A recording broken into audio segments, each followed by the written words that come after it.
আসসালামু আলাইকুম। আমরা আজকে দশম শ্রেণীর পদার্থবিজ্ঞান বইয়ের 11তম অধ্যায় নিয়ে আলোচনা করব।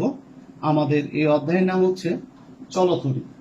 আর আমরা আজকে এই অধ্যায়ে শিখব সেটা হচ্ছে যে চলতরিৎ বলতে কি বুঝি, তড়িৎ প্রবাহ কি বা তার সম্পর্কে ডিটেলস ধারণা নিব। এরপর হচ্ছে পরিবাহী, অপরিবাহী এবং অর্ধপরিবাহী সম্পর্কে আমরা কিছু ধারণা নিব এবং বিদ্যুৎ বিভব পার্থক্য এবং তড়িৎ প্রবাহের মধ্যে সম্পর্ক সূচক ওহমের যে সূত্রটা আছে সেটা নিয়ে আলোচনা করব এবং রোধ নিয়ে আলোচনা করব। শিক্ষার্থীবৃন্দ, আসো আমরা আজকে আমাদের পাঠদানে অংশ মনোযোগ দিয়ে শুনি এবং দেখি। খ্রিস্টপূর্বের বা যীশুখ্রিস্টের জন্মের প্রায় 600 বছর আগে গ্রিক দার্শনিক থেলিস লক্ষ্য করেন যে সুলেমানি পাথর বা আম্বার, যেটা হচ্ছে পাইন গাছের এক ধরনের আঠা, সেটাকে রেশমি কাপড় দিয়ে যখন তিনি ঘষলেন বা ভালো করে ঘষলেন, দেখলেন যে কতগুলো কাগজ, ছোট ছোট কাগজ সেই রেশমি কাপড়ের আম্বারের খুব কাছাকাছি আকর্ষণ করতে লাগলেন। তিনি পর্যবেক্ষণ করে দেখলেন যে আম্বারকে যতই রেশমি কাপড় দিয়ে ঘষা হচ্ছে, পরবর্তীতে কি হচ্ছে, এই আম্বার ছোট ছোট কাগজকে আকর্ষণ করতেছে। তো তিনি এর নাম দেন আম্বার, বা পরবর্তীতে আম্বারের গ্রিক শব্দ আমরা যেটা পাই প্রতিশব্দ, সেটা হচ্ছে ইলেকট্রন। আর ইলেকট্রন থেকেই, এই গ্রিক শব্দ ইলেকট্রন থেকেই মূলত এসেছে ইলেকট্রিসিটি বা তড়িৎ বা বিদ্যুতের উৎপত্তি। আসো, শুধুমাত্র আম্বার থেকেই যে আসলে ইলেকট্রিসিটি আসছে এমনটা কিন্তু নয়। ডাক্তার গিলবার্ট তিনি অনেকভাবে দেখলেন, বিভিন্ন বিষয়গুলো নিয়ে আলোচনা বা পরীক্ষার মাধ্যমে দেখলেন যে অনেক বস্তুর ঘর্ষণের মাধ্যমেও কি হয়, ইলেকট্রনের উৎপত্তি হয় বা ইলেকট্রিসিটি বিদ্যুতের উৎপত্তি হয়। আর এই উৎপত্তি থেকে তিনি সেটাকে তিনি পরে যে অবস্থায় তিনি বস্তুগুলো পেয়েছেন, সেখান থেকে তিনি পরে তাদেরকে নাম দিয়েছেন বিদ্যুতায়করণ বা তাড়িতকরণ বলে অভিহিত করেন। এখন ঘর্ষণের ফলে এক বস্তু থেকে অন্য বস্তুতে শক্তি রূপান্তর ঘটে বা স্থানান্তর ঘটে। ঘর্ষণের ফলে বস্তুর এক অবস্থান থেকে অন্য অবস্থানে কি হয়, শক্তির স্থানান্তর ঘটে। আর এই শক্তি হলো তাড়িৎ শক্তি। ঘর্ষণের ফলে বস্তুর মধ্যে বিদ্যুৎ শক্তির আদান প্রদান হচ্ছে একটা মৌলিক কণিকার মাধ্যমে ঘটে থাকে। আর এই মৌলিক কণিকাগুলো নাম দেওয়া হয় ইলেকট্রন। আর ইলেকট্রন একটা মৌলিক মৌলিক বৈশিষ্ট্য ধর্ম হচ্ছে চার্জ বা আধান। আর এই চার্জ বা আধান এর প্রকৃতি এমন প্রকৃতির প্রভাবকে বলা হয়ে থাকে সাধারণত তড়িৎ। তাহলে চার্জ বা আধান স্থির হতে পারে, আবার গতিশীলও হতে পারে। তাহলে এই আধান এবং চার্জের প্রকৃতির উপর ভিত্তি করে আমরা একে দুই ভাগে ভাগ করতে পারি। এক হচ্ছে স্থির তড়িৎ আর হচ্ছে চলতড়িৎ। আসো আমরা এখন চলতড়িতের দিকে যাই এবং এই চলতড়িৎ সম্পর্কে কিছু ধারণা নিই। সেটা হচ্ছে চলতড়িৎ কাকে বলে। কোন আধান যদি তার উৎপত্তি স্থান হতে কোনো পরিবাহকের মাধ্যমে গতিশীল হয়, তাহলে কোনো আধান যদি তার উৎপত্তি স্থান হতে কোনো পরিবাহকের মাধ্যমে গতিশীল হয়, তবে তাকে আমরা বলবো চলতড়িৎ। তাহলে আসো আমরা একটু দেখি। এইখানে এই আধানটা ধনাত্মক আধান, এই আধানটার উৎপত্তি স্থল ধরলাম আমরা এ। এখন এ থেকে এই আধানটা সামনের দিকে অগ্রসর হয়ে এখনো বলতে গতিশীল অবস্থায় আছে। আর এই যে কোনো পরিবাহকের মাধ্যমে সে গতিশীল হলো, ধরলাম এখানে কোনো একটা পরিবাহকের মধ্যে সে গতিশীল হলো, এই গতিশীলটা হওয়াকেই আমরা বলবো চলতড়িৎ। তাহলে কোনো আধান তার উৎপত্তি স্থান হতে কোনো পরিবাহকের মাধ্যমে যদি গতিশীল হয়, তবে তাকে বলবো আমরা চলতড়িৎ। আসলে এবার আমরা তড়িৎ প্রবাহ সম্পর্কে কিছু ধারণা নিই। তড়িৎ প্রবাহ হচ্ছে যে কোনো পরিবাহক যে কোনো প্রসেসের মধ্য দিয়ে একক সময়ে, তাহলে কোন একটা পরিবাহকের মধ্য দিয়ে একক সময়ে যে পরিমাণ আধান কি হয়, প্রবাহিত হয়, যে পরিমাণ আধান প্রবাহিত হয়, যে পরিমাণ আধান প্রবাহিত হয়। তাহলে এ থেকে বি অবস্থায় গেলাম, তাহলে কোন পরিবাহকের যে, তাহলে এ অবস্থান থেকে বি অবস্থানে যে কোনো প্রসেসের যে কোনো প্রস্তুতের মধ্য দিয়ে একক সময়ে যে পরিমাণ আধান কি হবে প্রবাহিত হবে তাকে বলবো আমরা তড়িৎ প্রবাহ। তাহলে এখান থেকে কিউ পরিমাণ আধান একক সময় বলতে যে কোনো সময় টি দ্বারা আমরা প্রকাশ করলাম, একক সময়ে যদি সামনের দিকে কি হয় প্রবাহিত হয় তবে তাকে বলবো তড়িৎ প্রবাহ। আর এই তড়িৎ প্রবাহকে আমরা প্রকাশ করি সাধারণত আই দ্বারা। তাহলে সেই ক্ষেত্রে যদি কোনো কোনো পরিবাহকে যে কোনো প্রস্তুতের মধ্য দিয়ে যদি একক সময় বলতে এক সেকেন্ডে 1 কুলম্ব আধান প্রবাহিত হয় তবে আমরা হিসাব করতে পারি তাকে আমরা জানি 1 অ্যাম্পিয়ার বলে। তাহলে তড়িৎ প্রবাহের একক হচ্ছে কি অ্যাম্পিয়ার। তাহলে এই ক্ষেত্রে আমরা তড়িতের একটা সূত্র পাচ্ছি I = Q/T। তাহলে আমরা যে কোনো পরিবাহকের যে কোনো প্রস্তুতের মধ্য দিয়ে টি সময় যদি কিউ পরিমাণ আধান প্রবাহিত হয় তাহলে সেই ক্ষেত্রে তড়িৎ প্রবাহ হচ্ছে I = Q/T।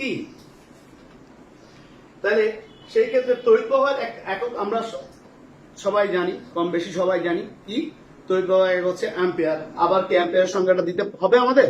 না, আমরা যদি বলো আবারও দিচ্ছি যে শূন্য মাধ্যমে কোন পরিবাহীর যে কোনো প্রস্তুতের মধ্য দিয়ে 1 সেকেন্ডে 1 কুলম্ব আধান প্রবাহিত হলে যে পরিমাণ তড়িতের সৃষ্টি হয় তাকে আমরা বলবো 1 অ্যাম্পিয়ার।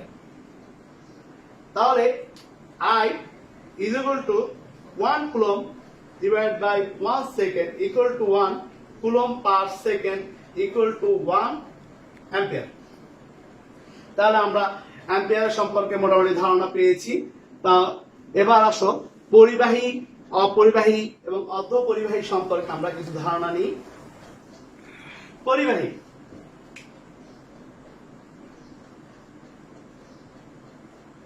পরিবাহী হচ্ছে যার মধ্য দিয়ে মূলত বিদ্যুৎ প্রবাহিত হতে পারে, তাই হচ্ছে পরিবাহী। তাহলে যে কোনো হতে পারে সেটা লোহা, তামা আর এই জাতীয় পদার্থের মধ্য দিয়ে সাধারণত বিদ্যুৎ খুব সহজে চলাচল করতে পারে। আর যার মধ্য দিয়ে বা যে পরিবাহকের মাধ্যম দিয়ে বিদ্যুৎ খুব সহজে চলাচল করতে পারে তাদেরকে আমরা বলবো পরিবাহী। অপরিবাহী বলতে বোঝাচ্ছি আমরা যার মধ্য দিয়ে বিদ্যুৎ চলাচল করতে পারে না, যেমন শুকনো কাঠ আছে, তারপর তোমাদের প্লাস্টিক, রাবার ইত্যাদি কাঠ, এগুলো হচ্ছে অপরিবাহী। এরপর হচ্ছে অর্ধপরিবাহী সম্পর্কে আমরা ধারণা নিই। যে সকল পদার্থের মধ্য দিয়ে তড়িৎ পরিবহন ক্ষমতা সাধারণত পরিবাহী, সাধারণ তাপমাত্রায় পরিবাহী এবং অপরিবাহী পদার্থের মাঝামাঝি। তাহলে এখান থেকে পরিবাহী কিন্তু অপরিবাহী পদার্থের মাঝামাঝি অবস্থায় সেই সকল পদার্থকে আমরা বলবো অর্ধপরিবাহী। কি অর্ধপরিবাহী? তাহলে বা সেমিকন্ডাক্টর, যার মধ্য দিয়ে কি হয় না সাধারণত তড়িৎ ক্ষমতার সাধারণত তাপমাত্রায় পরিবাহী, কিন্তু অর্ধপরিবাহীর ক্ষেত্রে সেটা কি হয় থাকে তার মাঝামাঝি, মানে পরিবাহীও না আবার অর্ধপরিবাহীও না, দুটোটা মিলেই মাঝামাঝি অবস্থানে। তাহলে সেই ক্ষেত্রে তাকে আমরা বলবো অর্ধপরিবাহী। এবার আসো বিভব পার্থক্য এবং তড়িৎ প্রবাহের মধ্যে সম্পর্ক, যেটা একমাত্র বিজ্ঞানী সাইমন্স ওহম বিজ্ঞানী এইদের মধ্যে একটা সম্পর্ক প্রতিপাদন করেন। আমরা সাধারণত বিভব পার্থক্য তোমরা ক্লাস 8-এ পড়ে আসছো। বিভব পার্থক্য কাকে বলে? বিভব পার্থক্যকে সাধারণত ভি দ্বারা প্রকাশ করা হয় এবং তড়িৎ প্রবাহকে আই দ্বারা প্রকাশ করা হয়। তাহলে ভি এবং আই এর মধ্যে একটা সম্পর্ক নিয়ে বিজ্ঞানী জর্জ সাইমন ওহম একটা সূত্র প্রদান করেন যাকে বলা হয় ওহমের সূত্র। আসো আমরা এখন ওহমের সূত্রটা একটু দেখি।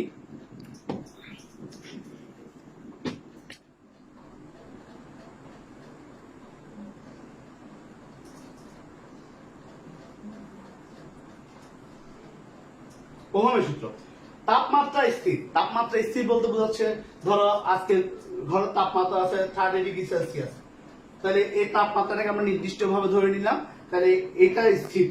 তাহলে তাপমাত্রা এসি থাকলে কোনো পরিবাহীর মধ্য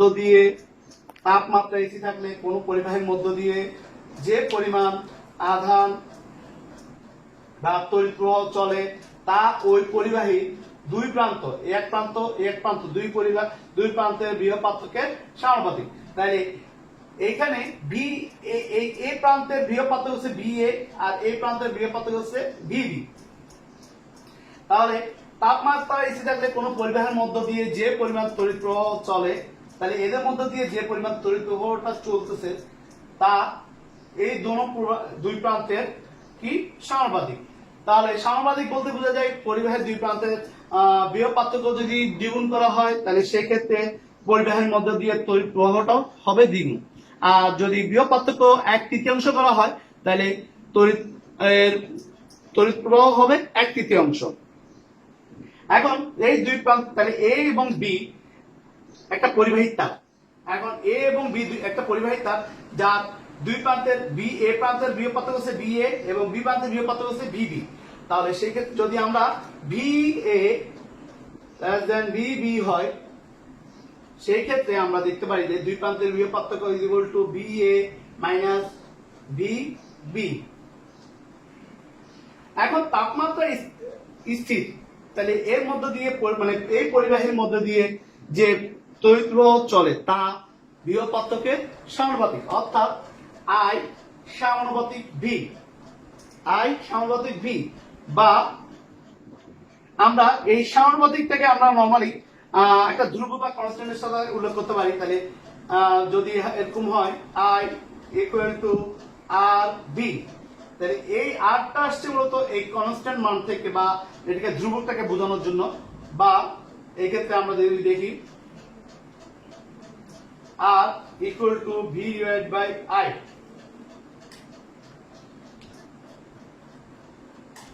তাহলে এই R মানে হচ্ছে ধ্রুবক, আর এই ধ্রুবককে ওই তাপমাত্রার ওই পরিবাহীর কি বলা হয়, রোধ বলা হয়। তাহলে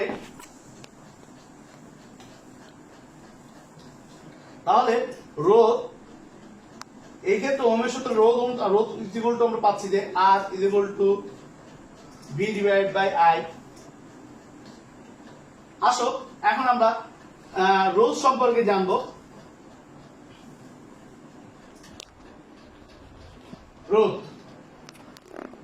রোধ হচ্ছে কি, কোন পরিবাহকের মধ্য দিয়ে যে পরিমাণ বিদ্যুৎ চলাচল করে তার মাঝখানে যদি কেউ বাধা বা বিঘ্ন ঘটায়, তার মাঝখানে যদি বিঘ্ন ঘটানো হয় ওটাই হলো রোধ। আমরা নর্মাল ভাবে বুঝি, কিন্তু বইয়ে পদার্থবিজ্ঞান বইয়ের যে সংজ্ঞা আছে সে অনুযায়ী আমরা যদি বলি যে রোধ হচ্ছে বিদ্যুৎ চলাচলের বিঘ্ন বা বাধা হচ্ছে রোধ। আর এছাড়াও আমরা যদি দেখি যে তড়িৎ প্রবাহ হলো মূলত ইলেকট্রনের প্রবাহ। এই যে তড়িৎটা প্রবাহিত হচ্ছে সেটা হচ্ছে মূলত কিসের প্রবাহ, ইলেকট্রনের প্রবাহ। তাহলে এখান থেকে তড়িৎ যা প্রবাহিত হচ্ছে সেটা হচ্ছে কিসের প্রবাহ, ইলেকট্রনের প্রবাহ। ইলেকট্রন কোন পরিবাহীর মধ্য দিয়ে চলার সময় এর অভ্যন্তরে কি হয়, ধরলাম এটা অণু, এটা পরমাণু, এরা পরস্পরের সাথে কি হবে, অণু পরমাণুর সাথে কি হবে, সংঘর্ষে লিপ্ত হবে। এর ফলে এর গতি, এই যে গতিটা ছিল এই গতিতে কি হবে, বাধা বা বিঘ্ন ঘটবে। আর পরিবাহীর এই ধর্মকে আমরা বলবো রোধ। তাহলে ওহমের সূত্র অনুসারে আমরা জানি রোধ সমান R V/I। তাহলে এখানে V হচ্ছে তার দুই প্রান্তের বিভব পার্থক্য, আর I হচ্ছে আমাদের কি, তারের তড়িৎ প্রবাহ। তাহলে আমরা রোধ সম্পর্কে মোটামুটি ধারণা কিছুটা নিলাম। রোধের একক হলো ওহম।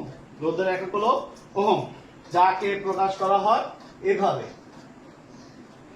আর ওহমের সঙ্গে হচ্ছে যদি আমরা দেখি যে পরিবাহী দুই প্রান্তের বিভব পার্থক্য, তাহলে VA VB এই দুই প্রান্তের বিভব পার্থক্য যদি VA VB, তাহলে বিভব পার্থক্য হচ্ছে V। এই বিভব পার্থক্য যদি 1 ভোল্ট এবং এর মধ্য দিয়ে যদি আমরা দেখি যে এর মধ্য দিয়ে কি হচ্ছে, ইলেকট্রন যে 1 অ্যাম্পিয়ার তড়িৎ প্রবাহিত হয় তাহলে চলে, তাকে আমরা বলবো রোধ। তাহলে যে পরিবাহীর দুই প্রান্তের বিভব পার্থক্য 1 ভোল্ট হলে এবং এর মধ্যে দিয়ে যদি 1 অ্যাম্পিয়ার তড়িৎ প্রবাহ চলে তাকে বলবো 1 ওহম। আশা করি আজকে আমরা যা যা শিখেছি, আবারও বলছি যে আমরা যা যা শিখেছি, চলবিদ্যুৎ সম্পর্কে আমরা কিছু ধারণা নিয়েছি, তড়িৎ প্রবাহ সম্পর্কে, পরিবাহী অপরিবাহী অর্ধপরিবাহী সম্পর্কে, এবং বিভব পার্থক্য এবং তড়িৎ প্রবাহের মধ্যে সম্পর্ক সূচক ওহমের সূত্র এবং রোধ সম্পর্কে কিছু ধারণা নিয়েছি। আজকের ক্লাস এই পর্যন্ত। ভালো থাকো। আসসালামু আলাইকুম।